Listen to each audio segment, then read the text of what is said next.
Cool, okay, yeah, so go for it.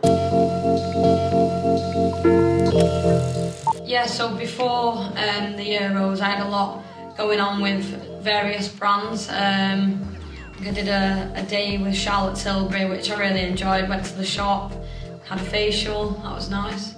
I also worked with Impulse, and yeah, the advert that we did that day was on in between most games in the Euros, which is mad. Like, I would never have thought that I'd have been on a TV advert. I had a full day filming with Hilton, and they've been amazing. And then just loads of different interviews with different people. But yeah, all the stuff that is part and parcel of football now, and things that I like being on board with. I think working with all these different brands is still a bit of a pinch me moment. I think for me, my main thing is to perform on the pitch and to train hard and to play well and to be consistent in my performances. So when you get all these brands coming away from the pitch, it's really exciting. And yeah, I think football's a really short career, and you want to get yourself out there as much as you can.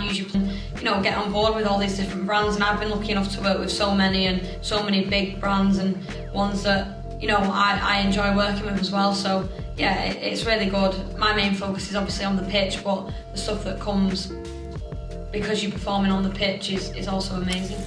Yeah, so before the Euros we had a big media day down at the Academy, ET7. So the Academy's grown massively in such a short space of time. I think it's been 10 months, and we've reached 2 venues and got over 120 girls signed up. So yeah, it's really exciting times. And before I left for the Euros, we had a big media day where everyone came down. I did a lot of interviews. They filmed the girls training, which was massive. And we also had an initiative in 27 schools over Manchester before the Euros.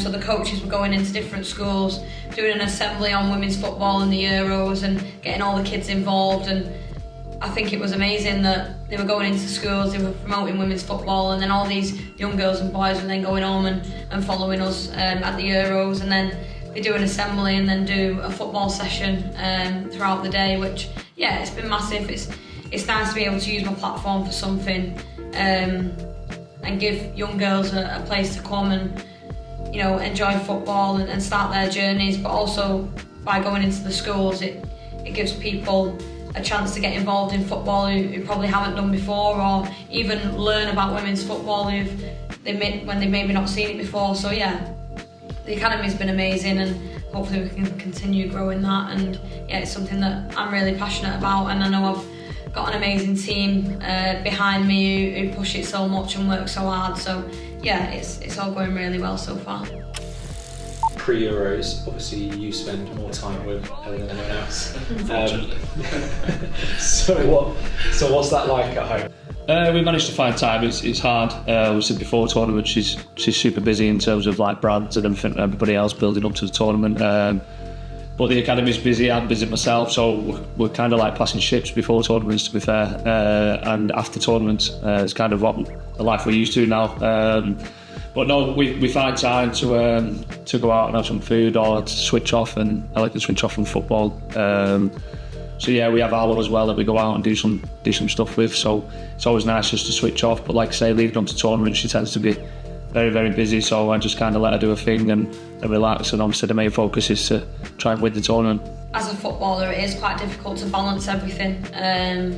Whether that be working with brands away from the pitch, training, playing, but then also that quality time with your family and your friends and the people who matter the most. And I think for me, I make sure that when I'm in training, I give 100%. I give my absolute everything, and that I'm ready for a match day, and that's my main focus. I'm a footballer at the end of the day, and I want to do my job properly. And then obviously I've got the people who I rely on, my family, my friends, and everyone on that side of things, where I love spending time with them. They make me switch off away from football. They make me happy and pick me up when I am down and I've had a tough day. And then you've also got the Impulses, the Hiltons launching the Academy, the official launch, and yeah, it's hectic and it's busy, but I enjoy it. I love being 100 miles an hour. I don't really tend to sit still, and I love having those people around me as well who can keep me grounded and keep me going and push me every day to be the player and person that I want to be. So yeah, I mean, it's difficult, but I make sure that I find the time for the things that matter the most. It means everything to have such an amazing support network. My friends and family have been on the journey right from the very start, and they've supported me throughout everything. So for me, if there's any excuse to have a party, we always have one. So we managed to have a little one before I went out to the Euros, and it was nice to just have the people who mean the most to me in one room and, you know, just enjoy it. And I don't know, it takes your mind away from that you're going into a major tournament and, you know, you've got a job to do, and just makes you think like, these are the people who I do it for. These are the people who have had my back and believed in me probably when I didn't believe in myself. So yeah, to just have that time with them and spend it with them is amazing. And then once that party's done, I'm on it then, and I know that I'm heading out to the Euros, and I know my job, and I know that I want to go out there and make the nation proud, but make my family and friends proud as well. And yeah, I mean, I love a party and I love my family and friends, so makes sense to do one. I think me and Les, whenever we do stuff together away from the pitch, we don't ever think that it's work. It's honestly just spending time with your best mate, and even though there's loads of cameras around and you're doing a podcast together and you're doing this and this, it's just fun. It's just like me and Les talking when we're in our room of an evening on camp, and I absolutely love it.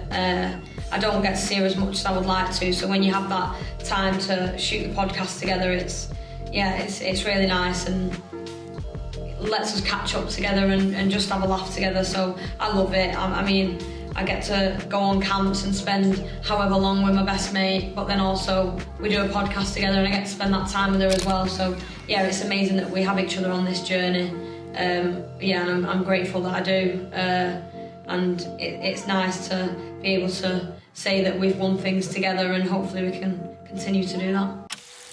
I think when we finally headed out to Switzerland, I think when you get there, you're in your own little bubble. You're in your own camp bubble. You don't really hear much from the outside. You don't let it creep in.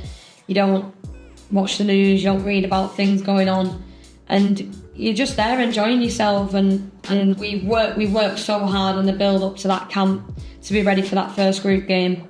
And so I think for me, I was more excited than anything. And I think as a team, we had that quiet inner self-belief, and I think we had that in the first Euros. We had that belief in each other that we were going to do well, and I think we also had that this time. We knew the squad that we had, we knew the talent that we had, and we knew that we all had the same goal, and it was to win. As much as making the nation proud, inspiring the next generation, those are the things, of course, that we wanted to do. But we're footballers at the end of the day. We want to win matches, we want to win trophies. So yeah, for me it was excitement more than anything, and we were really ready for the tournament to start. So you want it to come around quick, so you can get your first game in. And yeah, we're a dead chilled bunch, and my little friend group, we're probably just playing cards on the day of the game, like it was just another day. So yeah, I mean, when you have that inner belief, you're confident going into any match. I think when you're in tournament, you've got to take each game as it comes. You can't look too far ahead. You can't look at if this happens, we might get this draw, we might get this. You're literally focused on the next one. And obviously after the France one, everything was everywhere, and everyone was thinking, oh, England aren't that good, England aren't going to do well. But we never thought that. You've got experience in that squad who you listen to, and you've got the likes of Lucy Bronze telling you that it's okay, so we know it's okay. And we really kicked on after that, and it was probably a little bit of a rocket. And sometimes you need that, and it's tournament football, you have to find a way to win. And yeah, we might not have made it easy for ourselves, but that's football, and the best teams find the way to win, and we did that. So yeah, I loved every minute of it. I enjoyed being away, and there was times where we were like, right, let's win this game, we don't want to go home yet, we're not ready for home yet. And we kept saying that, we wanted to come back to the hotel because it was like a castle. But yeah, we weren't ready for home, we wanted to go the whole way, and we knew that we would fight for each other no matter what it took. We would give our absolute everything, and that's what we did throughout the whole tournament. Yeah, so obviously we got to Switzerland and we had quite a few days training in the build up to the first game against France, and yeah, it was excitement more than anything, and wanting our tournament to start. I think we were one of the last games, So we'd already watched so many games before that until it came to ours, and that's when we were ready. And obviously France didn't go as we planned. Obviously you want to win every single game, but I think it was a lesson and a big one that we needed and that we learnt from straight away. And then, yeah, I mean, you go into the Holland game and you saw the shift in performance from us, and I think we went all out. We put on a massive performance. It was nice for me to start the game and get a goal as well. Yeah, I really enjoyed that game. It's probably one of my favourites. And then the Wales game, completely different test against a different opponent, and managed to win that one as well. And that's when we realised what side of the draw we would be going on. And yeah, Sweden was a tough game. I think we didn't start as well as we wanted to, and then, you know, you've got people who can come on the pitch and really change games, and that was our story throughout the tournament. Managed to get back into it, and yeah, the penalty shootout. And for me, obviously I was on the bench, so it was hard. Like I've never felt so sick. Like, you know, when you're on the pitch and you can help the team, but when you're off it, there's nothing you can do, and you just had to believe in the girls out there that they were gonna do it. And yeah, it was an amazing feeling once you know, we'd scored that final penalty, and I think we'd give everyone in the stadium a heart attack. And then we went into the Italy game, and yeah, again, probably didn't start how we wanted to, but just shown the togetherness that we had in the team and the players that we had on the bench who could come on and change the game and impact the game. And yeah, that one I managed 120 minutes, and for 2 days after that I felt like I'd been hit by a bus, but I made sure that I gave everything. I covered every blade of grass, you know, to just get the win, and we managed to do that, and that was an amazing feeling. And that's when you're like, wow, we've made it to a Euro final again. And yeah, that's when you really had that belief. We one more game and we can, you know, lift the trophy again and create history. And yeah, obviously walking out for the final against Spain is, yeah, something that you dream of. You dream of playing for England, you dream of going to tournaments, and you dream of winning them as well. So for me to have that opportunity to step out and, you know, put on a performance, and again conceded early, but kept going, grinded it out, and yeah, an amazing goal from Les. And that's, you know, what Alessia's all about. She can score those types of goals. And then yeah, the penalties again, and yeah, I knew that it was going to be our day. I think sometimes you just have that belief that yeah, we've come back in the game again, and now it's our time to get, you know, that final bit over the line. And obviously looking back to the World Cup, they beat us in the World Cup, so this was our time. And yeah, Hannah had an amazing tournament. She, you know, she turned up in big moments, and yeah, I mean, after that it was just a blur. Every emotion possible that you could think of, I felt in that moment. And yeah, it was amazing. And it was a long tournament, but you know, when you get all the way and you finally get it across the line, it means absolutely everything. Yeah, it's actually mad. I still don't think it's sunk in yet that, you know, we're a double Euro champion. Yeah, I don't know why it's not sunk in. It probably didn't sink in for a long time the first time we did it. But yeah, I mean, having that night to celebrate with family and friends who had been there the whole month and the whole tournament was really special, and that was probably my favourite night, to spend it with them. Felt a bit worse for wear on the plane home. Got to Downing Street, and yeah, that was amazing as well, that we had that opportunity to go there. And then went out that night with the girls again, and yeah, I mean, those are the moments that you work so hard for, and then you just got to enjoy it, because in football there's so many lows and probably not as many highs as you want. So when you finally hit a high, you want to embrace every moment, enjoy it with the girls that you spent so much time with. And yeah, we definitely had a good night. And then obviously it was the open top bus parade at Buckingham Palace, and that's probably when it really sunk into us all that we'd done something amazing again, that we'd inspired the next generation, and all those people were there to celebrate us and yeah, to welcome us home. And I absolutely loved it. It was an amazing feeling. It was amazing seeing all the people there just for us, and I wish that we could have kept going up and down. But yeah, it was an amazing day, and I probably need to process everything finally take a bit of time to realise what we've done. But yeah, I mean, it was an amazing month and however long, and yeah, it's definitely memories that I'll cherish for life and for a long time. So yeah, it's worth all the hard work and the commitment and all that. It's worth it when you lift that trophy at the end. Obviously, not a great year for obvious reasons. Obviously, we know with the family and was losing Nick, and I just felt that it was the right time for me, right time for Elle maybe. I hope it was. But no, I just felt like it'd been a rubbish year, obviously losing Nick and that, and I wanted to end the year on a high. Obviously that helped with them winning the tournament, but yeah, I planned to do it before the Euros, whether they won or not. It was just something that I wanted to do, and listen, yeah, there was a lot of planning that went into it. I had to obviously sort it all out without her knowing, which was difficult. So Ella thinks I've gone for a run, but I've come to scope the venue out for tonight. This is where it'll be. There'll be a nice sunset there. It's a little bit further down here on the front. So the big thing with the proposal is I wanted a surprise factor, and Ella has always said she'd love to do it on a boat, but obviously hiring a boat is just a bit too obvious, isn't it? So I spoke to the team, Tony P and everyone have looked after me, and they picked a location that's here. Unbelievable view and the sunset, and the biggest thing about it is she hasn't got a clue. But yeah, I was just happy and over the moon to obviously finally get engaged to Elle.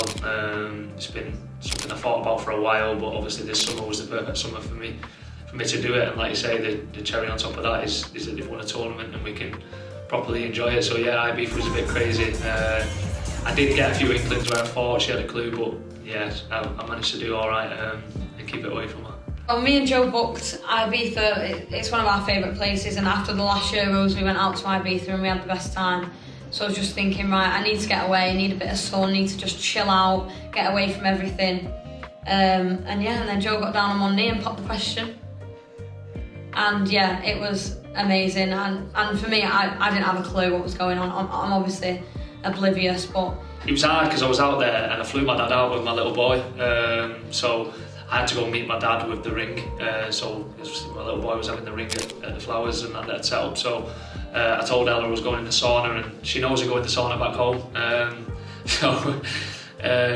It was okay, but to go in the sauna when you're in Ibiza and it's already 30 degrees, it doesn't quite make sense. So anyway, I've gone out of the sauna, gone to go to this sauna, and I've gone to meet my dad, and my dad's walked the completely opposite way than he was meant to meet me, so I was out the hotel a little bit longer than I planned. So Alessia helped me with that. I then messaged Alessia saying just give her a ring because she has no context of time, and just make sure you're on a phone and occupy her, and I'm going to be like 5-10 minutes longer.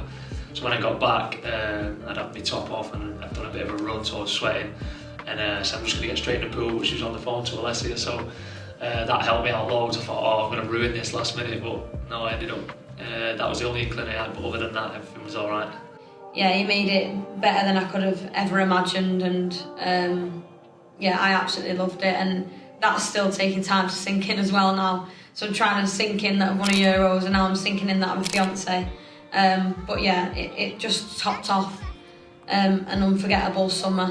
And like I say, I had the proposal in my mind before the Euros, and for him to go on and win it and absolutely top that off and make it an incredible summer, it was just honestly amazing.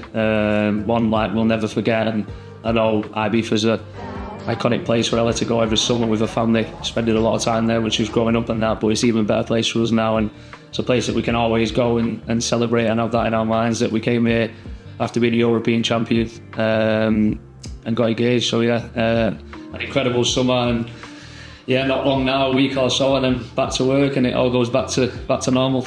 And yeah, we've had so much love and support, which has been really nice from family and friends who know what we're like as a couple, and yeah, just want us to be happy, and I'm definitely that. So yeah, it's all a bit of a whirlwind at the minute, but I loved every minute of it, and now Ibiza is even more a special place for me. And yeah, we absolutely smashed it, so fair play.